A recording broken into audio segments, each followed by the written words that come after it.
Hello student, good morning to all of you.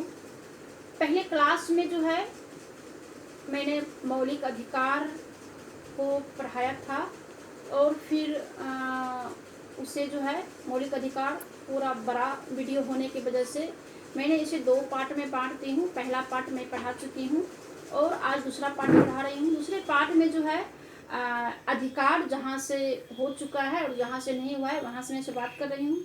तो तीसरा जो अधिकार है संविधान में, जो हमें मौलिक अधिकार के अंतर्गत 6 प्रकार के जो अधिकार दिया गया है, उसमें 2 अधिकार को हमने पढ़ चुके हैं। तीसरा है शोषण के विरुद्ध अधिकार, जो कि अनुच्छेद 23 से 24 में जो है इसका डेफिनेशन किया गया है। तो इसमें क्या कहा गया है कि 23 व 24 के द्वारा जो है सभी नागरिकों को शोषण के विरुद्ध अधिकार प्रदान कर शोषण की सभी परिस्थितियां या स्थितियां समाप्त करने का प्रयास किया गया है। तो इसमें हम ये जानेंगे कि किसका शोषण हो रहा था और किस क्षेत्र में क्यों शोषण हो रहा है। तो हम 23 अनुच्छेद के तहत जो है हम जानेंगे कि मानव के क्रय विक्रय व बेगार पर रोक लगाया है सरकार ने, अनुच्छेद 23 के तहत। इसमें जो है बेगार तथा इसी भी प्रकार के जबरदस्ती, किसी भी प्रकार के जबरदस्ती करवाए हुए श्रम का जो है निषेध किया गया है। आप किसी के साथ जबरदस्ती नहीं कर सकते हैं कि आपको ये काम करना ही होगा। हमारे देश में सदियों से जो है दास प्रथा, दासता की जो है प्रथा चली आ रही है। उसमें जो है खेतीहर, श्रमिकों, बंधुआ मजदूर, स्त्रियों व बच्चों से जो है बेगारी करवा करके जो है उसका शोषण किया जाता था। इसी की रोकथाम के लिए जो है सरकार ने अनुच्छेद 23 के तहत जो है रोक लगाया है। अब अनुच्छेद 24 में कहा गया है कि बाल श्रम का निषेध, यानी इसके अनुसार 14 वर्ष से कम आयु वाले बच्चे को कारखानों या किसी भी खानों में अथवा किसी भी जोखिम वाले काम पर 14 से कम वर्ष के बच्चे को आप नियुक्त नहीं कर सकते हैं। फिर चौथा अधिकार जो है हमारा वो है धर्म की स्वतंत्रता का अधिकार। ये जो है अनुच्छेद 25 से लेकर के 28 तक में दिया गया है। इसमें जो है कहा गया है कि भारत एक बहुधार्मिक देश है। हमारे देश में सभी धर्मों के लोग रहते हैं। तो संविधान के जो है अनुच्छेद 25 से 28 में प्रत्येक व्यक्ति को धार्मिक स्वतंत्रता का अधिकार प्रदान किया गया है। तो अब हम अलग अलग जानेंगे कि अनुच्छेद 25 में क्या है और फिर 28 में क्या है। तो 25 के अंतर्गत जो है अंतःकरण की स्वतंत्रता दिया गया है। तो इस अनुच्छेद के अनुसार अंतःकरण की स्वतंत्रता तथा कोई भी धर्म अंगीकार करने, उसका अनुसरण या प्रचार करने का अधिकार आपको प्राप्त है। धार्मिक संस्थाओं में बिना किसी भेदभाव के प्रवेश व पूजा अर्चना करने का भी अधिकार दिया गया है। अनुच्छेद 28 में है कि राजकीय संस्थाओं में धार्मिक शिक्षण पर रोक है, यानी इस अनुच्छेद के अंतर्गत राज्य के किसी भी निधि से किसी भी शिक्षण संस्थान में किसी प्रकार की धार्मिक शिक्षा नहीं देने का प्रावधान है। इसके साथ ही राज्य द्वारा मान्यता प्राप्त या आर्थिक सहायता प्राप्त शिक्षण संस्थान में किसी व्यक्ति को धर्म विशेष की शिक्षा लेने के लिए आप बाध्य भी नहीं कर सकते हैं। ये जो है अनुच्छेद 28 में जो है कहा गया है। अब जो है हम जानते हैं कि 5वां अधिकार है सांस्कृतिक व शिक्षा संबंधी अधिकार। ये जो है अनुच्छेद 29 व 30 में दिया गया है। तो इस अनुच्छेद के अनुसार देश के सभी नागरिकों को सांस्कृतिक व शिक्षा संबंधी स्वतंत्रता का अधिकार दिया गया है। तो नागरिकों के प्रत्येक वर्ग को अपनी भाषा, लिपि, संस्कृति को सुरक्षित रखने का पूरा अधिकार है। इस तरह राज्य द्वारा संचालित शैक्षणिक संस्थानों में प्रवेश के लिए जाति वर्ग के आधार पर कोई भी भेदभाव करने का जो है नहीं है। और अनुच्छेद 30 में कहा गया है कि अल्पसंख्यक वर्ग को शिक्षण संस्थाओं की स्थापना व संचालन का अधिकार है। अनुच्छेद 30 में ये विशेष प्रकार से, विशेष रूप से अल्पसंख्यक वर्ग को दिया गया है। तो इसके अंतर्गत जो है अपनी इच्छा अनुसार शिक्षण संस्थान की स्थापना व उनके संचालन के लिए अधिकार दिया गया है। राज्य द्वारा वित्तीय सहायता प्रदान करते समय किसी भी ऐसी संस्था के साथ जाति धर्म के आधार पर भेदभाव नहीं कर सकता है। अब छठा एवं लास्ट अधिकार है मौलिक अधिकार के अंतर्गत संवैधानिक उपचारों का अधिकार। ये अनुच्छेद 32 में है। ये सबसे ज्यादा इम्पोर्टेंट है किसी भी व्यक्ति के लिए या हर व्यक्ति के लिए। तो इसमें है कि संविधान में जो मूल अधिकार प्रदान किया गया है, किंतु यदि इनकी उचित क्रियान्वित की व्यवस्था अगर नहीं की जाती है तो इनका कोई अर्थ नहीं रहेगा। संविधान निर्माताओं ने इसी तथ्य को अपने ध्यान में रखते हुए संवैधानिक उपचारों का जो है अधिकार को लागू कराने के लिए न्यायपालिका की शरण जो है लिया गया है। इस संबंध में डॉक्टर अंबेडकर ने अनुच्छेद 32 का महत्व स्पष्ट करते हुए उन्होंने खुद ही कहा था कि यदि मुझसे कोई यह पूछे कि संविधान का वह कौन सा अनुच्छेद है जिसके बिना संविधान शून्य प्रायः हो जाएगा, तो मैं इस अनुच्छेद को छोड़ करके किसी अदर अनुच्छेद की ओर हम संकेत नहीं कर सकते। तो यह तो संविधान की हृदय व आत्मा भी इसे कहा जाता है। सर्वोच्च व उच्च न्यायालय द्वारा मूल अधिकारों की रक्षा के लिए जो है निम्न प्रकार से लेख जारी करता है, यानी रिट जारी करता है। तो क्या रिट जारी करता है? रिट जारी 5 प्रकार से होता है। इस पांचों पॉइंट को अच्छे तरीका से समझना है, क्योंकि ये सभी व्यक्ति के लिए और सभी को जानना जरूरी है कि ये वो कौन सा रिट जारी करता है, हाई कोर्ट या सुप्रीम कोर्ट। तो पहला है कि बंदी प्रत्यक्षीकरण।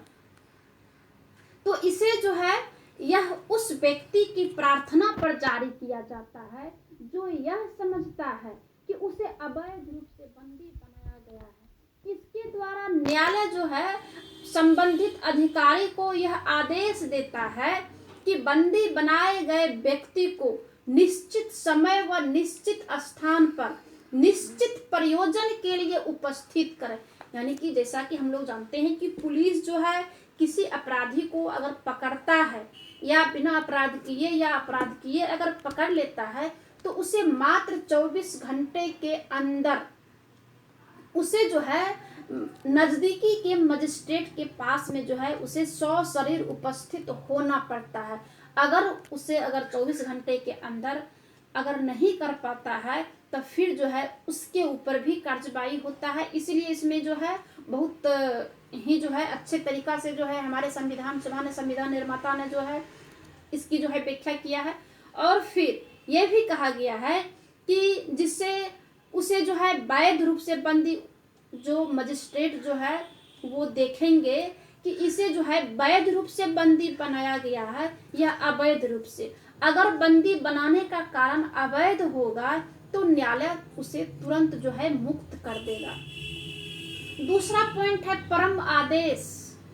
इसके अंतर्गत जो है यह आदेश न्यायालय उस पदाधिकारी को अपने कर्तव्य निर्वहन के लिए आदेश जारी कर सकता है जो पदाधिकारी अपने कर्तव्य का समुचित पालन नहीं कर रहा है।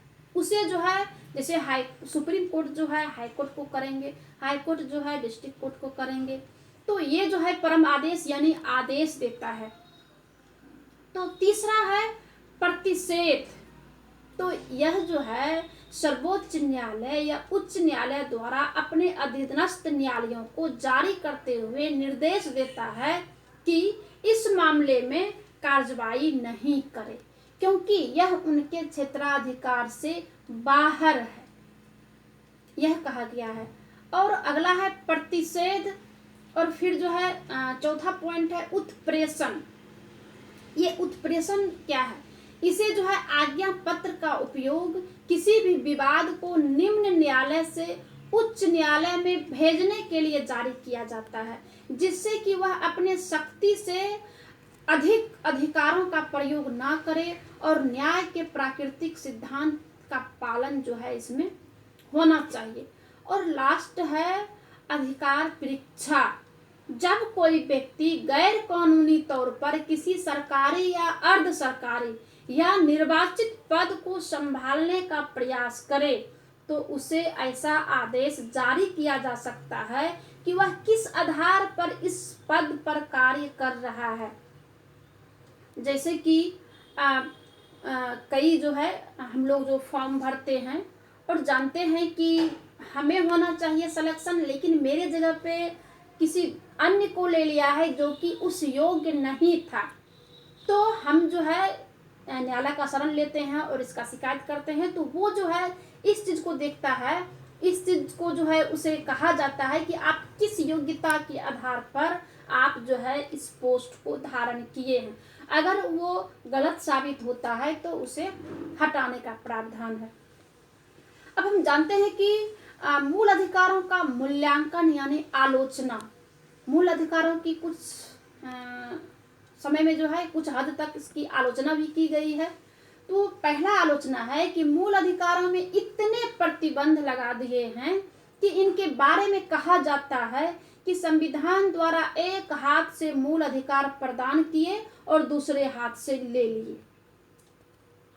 दूसरा पॉइंट है आपातकाल के समय मूल अधिकार स्थगित किया जाना न्यायोचित है, लेकिन शांति काल में भी मूल अधिकारों पर स्थगन किया जाना इनके अस्तित्व पर प्रश्न चिन्ह लगा देता है। इसका मतलब है कि मैंने पहले भी बताई थी कि जो अधिकार है 6 प्रकार के जो अधिकार है उसमें से कुछ अधिकार जैसे कि जीवन का अधिकार जो कि अनुच्छेद 21 में है, सिर्फ उसको छोड़ करके उस अधिकार को आपातकाल के समय भी जो है नहीं छीना जा सकता है।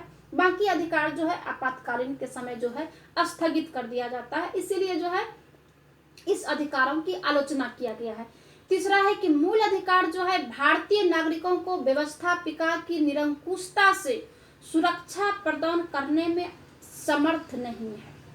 संसद तथा विधानसभा द्वारा बनाए गए कानून वैध है, चाहे वे नागरिक हितों के प्रतिकूल ही क्यों न हो।